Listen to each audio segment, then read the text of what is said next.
Speaking skill के बारे में अगर हम थोड़ा समझें तो ये एक आम बोलचाल की भाषा के जैसी होती है। ये इस सीरीज़ का फर्स्ट वीडियो है और इस वीडियो को पूरा देखने के बाद आपके इंग्लिश के बारे में जो भी कंफ्यूजन्स हैं ये सारा कुछ क्लियर हो जाएगा। इंग्लिश कैसे सीखें, हाउ टू लर्न इंग्लिश। जब कोई भी पर्सन इंग्लिश सीखना स्टार्ट करता है तो उसका कोई ना कोई गोल होता है। आपका भी कोई ना कोई गोल ज़रूर होगा कि आप इंग्लिश क्यों सीखना चाहते हैं। कोई जॉब के इंटरव्यू के लिए इंग्लिश सीखना चाहता है, कोई अपने बच्चों को पढ़ाने के लिए इंग्लिश सीखना चाहता है, कोई इंग्लिश टीचिंग में अपना करियर बनाना चाहता है, किसी को कॉन्फिडेंस में कमी होती है इस कारण वो इंग्लिश सीखना चाहते हैं, बच्चों के पेरेंट मीटिंग में वो इंग्लिश में बात करें इसलिए वो इंग्लिश सीखना चाहते हैं, कुछ स्टूडेंट्स इंग्लिश मीडियम में पढ़ते हैं तो उनको इंग्लिश में तकलीफ होती है तो वो सीखना चाहते हैं, किसी को राइटिंग में प्रॉब्लम है, कोई प्रोफेशनल ईमेल्स लिखना चाहते हैं। तो डिफरेंट रीजंस होते हैं जब कोई भी पर्सन इंग्लिश सीखना चाहता है। तो जब कोई भी पर्सन इंग्लिश सीखना स्टार्ट करता है तो सारे लोग सबसे पहले जंप हो जाते हैं कि इंग्लिश स्पीकिंग सीखनी है, बट एक्चुअली में इंग्लिश स्पीकिंग ही सारा कुछ नहीं है। इंग्लिश की जो डिफरेंट स्किल्स होती है उसे समझना बहुत ज़्यादा ज़रूरी है, क्योंकि अगर आप कोई भी एक स्किल पे काम कर रहे हैं या फिर किसी भी एक स्किल को एक्वायर करने की कोशिश कर रहे हैं तो वो स्किल दूसरे से भी रिलेटेड होती है।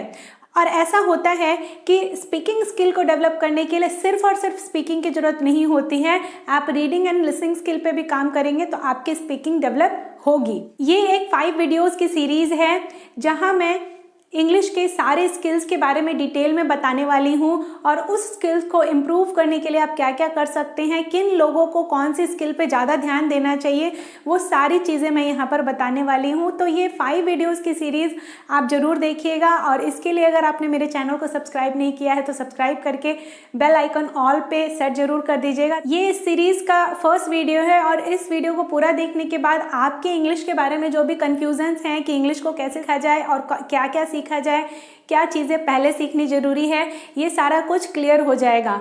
So let's start. First skill है रीडिंग स्किल। रीडिंग स्किल एक पैसिव स्किल होती है। पैसिव का मतलब आप कुछ कर रहे हो उस समय आप एक्टिव नहीं हो, आप कहीं पर प्रेजेंट नहीं कर रहे हो चीज़ों को, आप जो भी कर रहे हो वो आपके अंदर चल रहा है, बाहर आपको कहीं प्रेजेंट नहीं करना है, इसीलिए इसे पैसिव बोला जाता है। उस समय पर्सन एक्टिव नहीं होता है, पैसिव होता है, वो काम तो कर रहा है, वो रीडिंग तो कर रहा है बट उसे कोई चीज़ प्रेजेंट नहीं करनी है दूसरों के सामने। यहाँ हम 2 टाइप्स की रीडिंग के बारे में बात करेंगे, एक loud reading and silent reading.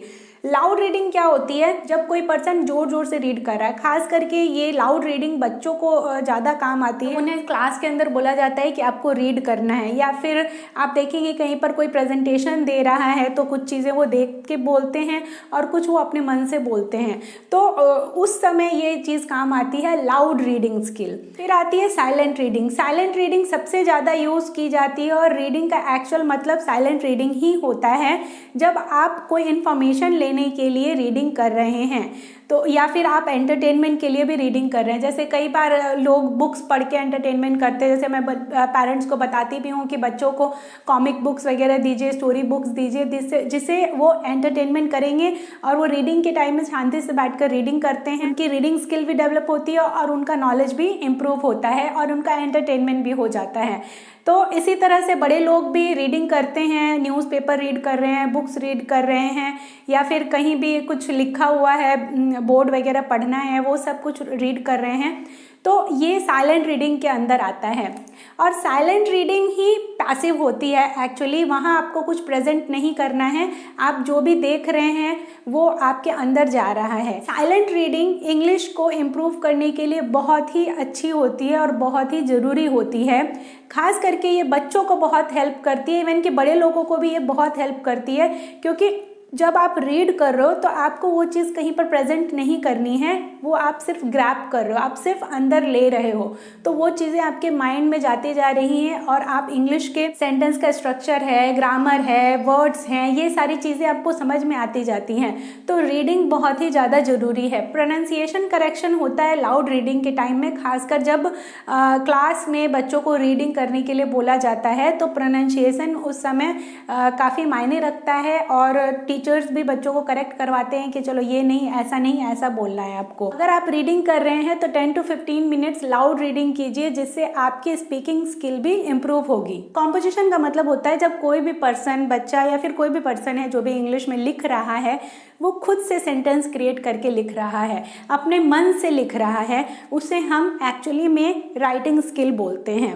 और यही हम चाहते हैं कि हमारे अंदर भी ये चीज़ डेवलप हो और बच्चे के अंदर भी ये चीज़ डेवलप हो। ये स्टूडेंट्स को काम आती है, वर्किंग प्रोफेशनल्स को काम आती है। जब बच्चे एग्जाम में पेपर्स लिखते हैं उस समय उनको काम आती है। वर्किंग प्रोफेशनल्स को ईमेल वगैरह लिखने में काम आता है। और भी बहुत जगह पर राइटिंग स्किल की जरूरत पड़ती है कि आपको खुद से सेंटेंस फॉर्मेशन करके लिखना होता है। राइटिंग स्किल जो है वो किसी भी लैंग्वेज की हाईएस्ट स्किल होती है, जिसको डेवलप करने में टाइम भी लगता है और प्रॉब्लम भी होती है। और उसके लिए ग्रामर की एक्यूरेसी की बहुत ज़्यादा ज़रूरत होती है, उसमें वर्ड की एक्यूरेसी की बहुत ज़्यादा ज़रूरत होती है। और ये एक एक्टिव स्किल है, ये पैसिव स्किल नहीं है। क्योंकि कोई भी चीज़ जब आप लिख रहे हैं या कोई भी पर्सन लिख रहा है तो उसे किसी के सामने प्रेजेंट करने के लिए लिख रहा है और वो देखता है, वो पर्सन देखता है कि इसने कैसा लिखा है, क्या लिखा है, उसका मीनिंग उसको समझ में आ रहा है कि नहीं, वर्ड्स की एक्यूरेसी है कि नहीं, ग्रामर की एक्यूरेसी है कि नहीं। सो इसलिए ये एक एक्टिव स्किल है और इसमें सबसे ज़्यादा लैंग्वेज एक्यूरेसी की ज़रूरत होती है। स्पीकिंग स्किल, स्पीकिंग स्किल की ज़रूरत कब पड़ती है? जब लोग ऑफिस में इंग्लिश में बात करना चाहते हैं, फ्रेंड्स के साथ बात करना चाहते हैं, कॉलीग्स के साथ बात करना चाहते हैं, एग्ज़ाम में IELTS की एग्ज़ाम है या इंटरव्यूज़, जॉब का इंटरव्यू देने के लिए जा रहे हैं, उसके लिए ज़रूरत पड़ती है। तो स्पीकिंग स्किल की इन सारी चीज़ों के लिए ज़रूरत पड़ती है और ये एक एक्टिव स्किल है। राइटिंग से भी ज़्यादा एक्टिव स्किल स्पीकिंग है। स्पीकिंग स्किल के बारे में अगर हम थोड़ा समझें तो ये एक आम बोलचाल की भाषा के जैसी होती है। राइटिंग एंड स्पीकिंग स्किल में काफ़ी डिफरेंस होता है, क्योंकि जब हम राइटिंग कर रहे हैं उस समय सेंटेंस का स्ट्रक्चर अलग होता है, उसका एक्यूरेसी, उसके वर्ड्स के यूजेस अलग होते हैं। और जब स्पीकिंग कर रहे हैं तो उस समय आम बोलचाल की भाषा बोली जाती है। ग्रामर की एक्यूरेसी पे बहुत ज़्यादा ध्यान नहीं दिया जाता है, ज़्यादा ध्यान दिया जाता है प्रोनाउंसिएशन पे।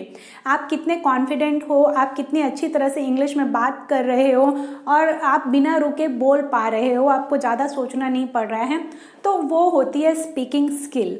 सो यहाँ पर इसके लिए हमें एक्चुअल में ग्रामर की बहुत ज़्यादा ज़रूरत नहीं पड़ती है। अगर आप रीडिंग एंड लिसनिंग पे प्रॉपर ध्यान देते हैं तो आपकी स्पीकिंग स्किल काफ़ी अच्छी हो जाती है। और ग्रामर के थोड़े बहुत रूल्स अगर आपको पता है तो you can speak English well. Listening skill की तरफ आगे बढ़ते हैं और ये एक बहुत ही ज़्यादा ज़रूरी स्किल है इंग्लिश के लिए। और ये तीनों स्किल को डेवलप करने के लिए लिसनिंग स्किल बहुत ज़्यादा हेल्प करती है। लिसनिंग स्किल क्यों ज़रूरी है? क्योंकि ये प्रोनाउंसिएशन इंप्रूव करती है, स्पीकिंग में हेल्प करती है एंड सेंटेंस के स्ट्रक्चर्स को समझने में काफ़ी हेल्प करती है। जब कोई भी पर्सन इंटरव्यू दे रहा है या फिर क्वेश्चन आंसर्स चल रहे हैं या फिर क्लास में टीचर बच्चों से कोई क्वेश्चन पूछ रहे हैं, उन्होंने आंसर देना है, या फिर आप किसी से बात कर रहे हैं और वो कुछ आपसे पूछ रहा है और आपको आंसर देना है, तो उस समय ये लिसनिंग स्किल जो है वो एक्टिव स्किल ही रहती है। क्योंकि आप उस समय वो क्वेश्चंस को रिसीव कर रहे हैं, आपके माइंड में प्रोसेसिंग हो रही है और उसके बाद आप उसका आंसर दे रहे हैं, तो उस समय एक्टिव रहना पड़ता है। इस समय आप किसी से बात कर रहे हैं, क्वेश्चन का आंसर दे रहे हैं, या बच्चे क्लास में क्वेश्चन का आंसर दे रहे हैं, या फिर आप इंटरव्यू में गए हो, उस समय लिसनिंग स्किल पैसिव स्किल नहीं रह जाती है। लेकिन जब आप साइलेंटली अकेले में लिसन कर रहे हो चीज़ों को, सॉन्ग सुन रहे हो, स्टोरी सुन रहे हो, मूवीज सुन रहे हो या देख रहे हो, तो उस समय हम उसे पैसिव लिसनिंग स्किल बोलते हैं। लिसनिंग एंड स्पीकिंग साथ साथ में चलती है, क्योंकि जब आप सुन रहे हो तब आपको उसका आंसर देना है। एंड रीडिंग एंड राइटिंग साथ साथ में चलती है। रीडिंग भी तब पैसिव नहीं रहती है जिस समय क्वेश्चंस पढ़कर बच्चे पेपर में आंसर लिख रहे हैं या एग्जाम में आंसर लिख रहे हैं, या कोई भी पर्सन एग्जाम दे रहा है, वो क्वेश्चन पढ़ रहा है और उस समय उसका फिर उसे आंसर लिखना होता है। उस समय क्या होता है कि क्वेश्चन को रीड करना होता है और आपका माइंड उसके ऊपर प्रोसेस करता है, फिर आप राइटिंग कर सकते हो। सो रीडिंग एंड राइटिंग साथ साथ में चलती है जिस समय आपको प्रेजेंटेशन करना होता है या फिर बच्चों को क्वेश्चन के आंसर्स लिखने होते हैं। सो आपको ये सारे स्किल्स के बारे में समझ में आ गया होगा। और अगर आपको ये वीडियो अच्छा लगा तो कमेंट करके मुझे ज़रूर बताइएगा। और इस सीरीज़ की आगे आने वाली वीडियोस में मैं reading, writing, speaking and listening किस तरह से इम्प्रूव करनी है वो बताने वाली हूँ। तो अगर आपने चैनल को सब्सक्राइब नहीं किया है तो चैनल को सब्सक्राइब कीजिए और बेल आइकन को ऑल पे सेट जरूर कीजिएगा। अगर आपको ये वीडियो अच्छी लगी तो अपने फ्रेंड्स एंड फैमिली के साथ शेयर कीजिए, सो वो भी इंग्लिश को सीखने के जो कन्फ्यूजन्स हैं उनको क्लियर कर सकें। और अगर आप इस वीडियो को फेसबुक पर देख रहे हैं तो मेरे वीडियो को लाइक कीजिए और शेयर कीजिए। मेरे पेज ऋचा मेहता एजुकेशन को फॉलो कीजिए ताकि इसी तरह की और वीडियोस भी आपको आगे आने वाले समय में मिल सके। So thank you for watching this video and let us meet in next video.